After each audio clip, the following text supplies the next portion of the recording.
In the name of Allah, the most beneficent and the most merciful. Assalamu alaikum, my dear students. How are you all? Hope that you all will be fine and safe at your home.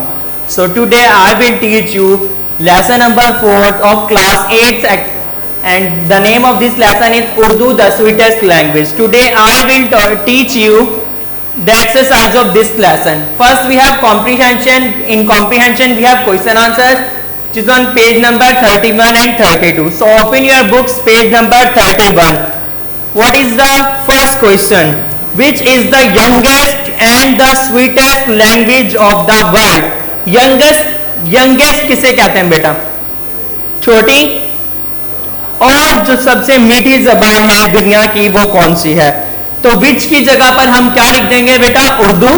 Urdu is the youngest and sweetest language of the world.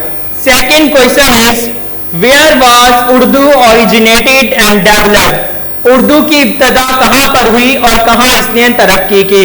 So we have its answer on page number 28. Urdu was formed and developed in the Indo Pak सब continent. कहां पर बेटा? Indo Pak सब continent बरसगीर पाको हिंद में इसकी इब्तदा हुई और ये फिर क्या हुई? तरक्की करती चली गई. टू हुम और to which countries were the invaders belong? जिन लोगों ने आकर जो है हमला किया था मुमालिक पर, वो कौन कौन से मुख्तलिफ मुमालिक से लोग आए थे बेटा? कौन कौन से लोग थे जिन्होंने सेंट्रल एशिया पर हमला किया था? वो कहां से आए थे बेटा? अफगानिस्तान, टर्की, पर्शिया और अरेबिया. ये मुख्तलिफ कंट्रीज के लोग थे जो कि हमला करने कर वहीं पर सेटल हो गए थे. What language did they speak? They speak or they spoke different languages of their region or of their region. So that's why when they settled in Central Asia, they brought their own language. But they learned also the language of Central Asia's people. If they want to communicate, that's why they learn that language. Question number 5. What language did the local people speak?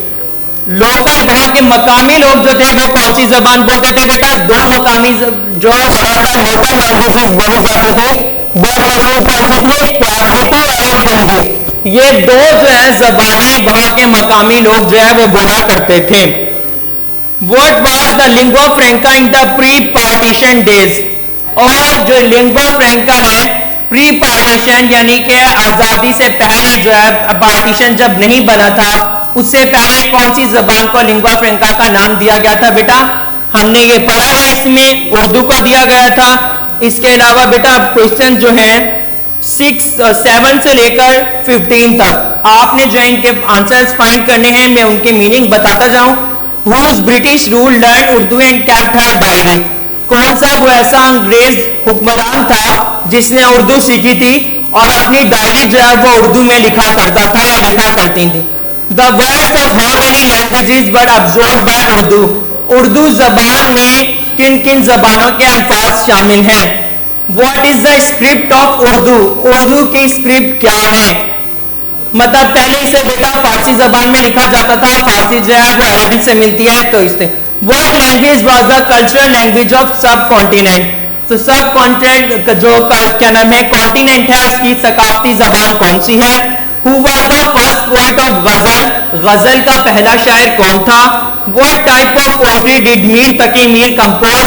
Mir Taqi Mir ने किस किस्म की शायरी जो है वो मुरतब की है या लिखी है? Who wrote prose in 19th century? नसर निगारी कब शुरू हुई? 19वीं सदी में कौन लिखता था नसर पर? Who are the towering figures of 20th century? 20वीं सदी के जो मशहूर और मारूफ और माला नाज लिखारी थे वो कौन से थे? Where Urdu is being spoken nowadays? Urdu जो है वो कहाँ पर आज के दौर में जो है आजकल बोली जाती है? बेटा उसके बाद हमारे पास है वर्ड स्टडी मीन्स वोकैबुलरी.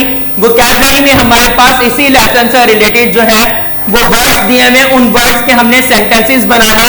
मैंने जो वर्ड चूज किया है वो है ब्लेंड. ब्लेंड का मतलब मिक्सचर यानी क्या? आमेजा. Urdu is the blend of different regional languages. Urdu जो है मुख्तलिफ खित्ती जबानों से मिलकर जो है वो बनी है. सो नाउ रिमेनिंग जो वर्ड्स हैं उसके आपने सेंटेंसेस बनाने हैं. If you don't know the meaning of that word which is in your book, so consult dictionary, find the meaning and then use in your own sentences. Now we have in grammar portion present perfect tense and past perfect tense. I hope in 7th class you learned present indefinite continuous or past indefinite or past continuous. Today I will also teach you present perfect tense. So present perfect tense, perfect का क्या मतलब होता है? मुकम्मल, ऐसा काम जो मुकम्मल हो चुका है, या ऐसा जमाना, the time which shows that the work has done in the present situation, or the work which is started in past and now or recently has done, जो हमने माजी में शुरू किया और अब खत्म हो गया, अब वो काम जो मुकम्मल हो चुका है, सही है, उसे हम प्रेजेंट परफेक्ट टेंस कहते हैं। बेटा इसका जो हेल्पिंग वर्ब होता है वो क्या होता है?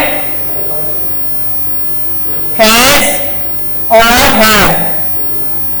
Singular noun he, she, it, और जो है कोई भी सिंगुलर नाउन है उसके साथ हैज लगाएंगे। आई, वी, यू, दे और प्लूरल नाउन के साथ हम हैव लगाएंगे।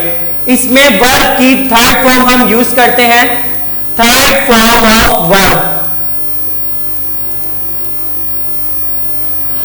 बेटा इसका पैटर्न क्या होता है, यानी कि सेंटेंस स्ट्रक्चर क्या होता है? सबसे पहले सब्जेक्ट आता है, फिर हैज या हैव दोनों में से एक हेल्पिंग वर्ब आएगा, फिर थर्ड फॉर्म आएगी और सबसे एंड में ऑब्जेक्ट आएगा।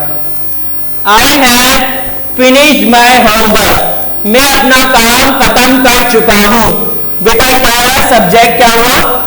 आई, उसके बाद क्या हेल्पिंग वर्ब आया? हैव। वर्ब की third form finish first form होती है, फिनिश थर्ड फॉर्म हो गई, और ऑब्जेक्ट क्या हो गया? My work. I have finished my work, मैं अपना काम खत्म कर चुका हूं या मैंने अपना काम खत्म कर लिया है। उर्दू इसकी ट्रांसलेशन ऐसे होगी। बेटा जब हम इसका नेगेटिव बनाएंगे तो आई हैव नॉट, क्या लगाएंगे? हेल्पिंग वर्ब हैज हो या हैव हो उसके साथ नॉट लगाएंगे, बाकी वही स्ट्रक्चर है। और जब हम इसका इंटरोगेटिव बनाएंगे तो सब्जेक्ट से पहले हेल्पिंग वर्ब आएगा, वो हैव है या हैव है वो आएगा, उसके बाद सब्जेक्ट आएगा, फिर वर्ब की थर्ड फॉर्म आएगी और एंड में क्या आएगा बेटा? ऑब्जेक्ट। ऑब्जेक्ट के बाद सबसे एंड में क्वेश्चन मार्क। ये तो है प्रेजेंट परफेक्ट टेंस। इसी के साथ आपके पास एक और एक्सरसाइज दी है बेटा, past perfect tense. Past perfect tense कौन सा? वो काम जो हम गुजरे हुए वक्त में मुकम्मल कर चुके थे, वो काम जो हम गुजरे हुए वक्त में मुकम्मल कर चुके थे। मैं खाना खा चुका था, वो हम जा चुके थे। अब ये वो काम है बेटा जो हमने माजी में किया और मुकम्मल हो गया, यानी कि काम के मुकम्मल होने का पता चला है, वो भी माजी में, तो वो क्या कहलाता है? Past perfect tense. तो अब हम यहां पर इसको चेंज करते हैं,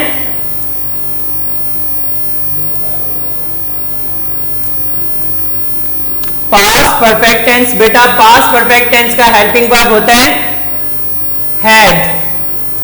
सबके साथ I, we, you, they, he, she, it, इन सबके साथ हम क्या लगाते हैं? हैड लगाते हैं। और इसमें भी हम वर्ब की कौन सी फॉर्म लगाते हैं बेटा? Third form. स्ट्रक्चर क्या है? वही जो मैंने अभी आपको बताया, subject plus had plus third form means verb, और in the end we have object. अब क्या करेंगे बेटा? सेंटेंस को एक बताएं आप मुझे। शी हैड ऑपरेटेड कंप्यूटर, वो कंप्यूटर चला चुकी थी। ये क्या है बेटा? पास्ट परफेक्ट टेंस का, चुकी थी, यानी कि काम माजी में मुकम्मल कर चुकी है। अब जब हम इसका नेगेटिव बनाएंगे, इस सेंटेंस को बेटा अफर्मेटिव कहते हैं। अब नेगेटिव बनाने के लिए हम क्या करते हैं? हम हैड के साथ नॉट लगा देते हैं, यानी हेल्पिंग वर्ब के साथ नॉट, सब्जेक्ट, हैड नॉट, उसके बाद वर्ब और फिर ऑब्जेक्ट। जब हम इसका इंटरोगेटिव बनाते हैं बेटा तो सब्जेक्ट से पहले क्या आता है? हेल्पिंग वर्ब, फिर सब्जेक्ट, फिर वर्ब और फिर ऑब्जेक्ट, उसके सबसे एंड में हम क्या लिखते हैं, क्वेश्चन मार्क लगाते हैं।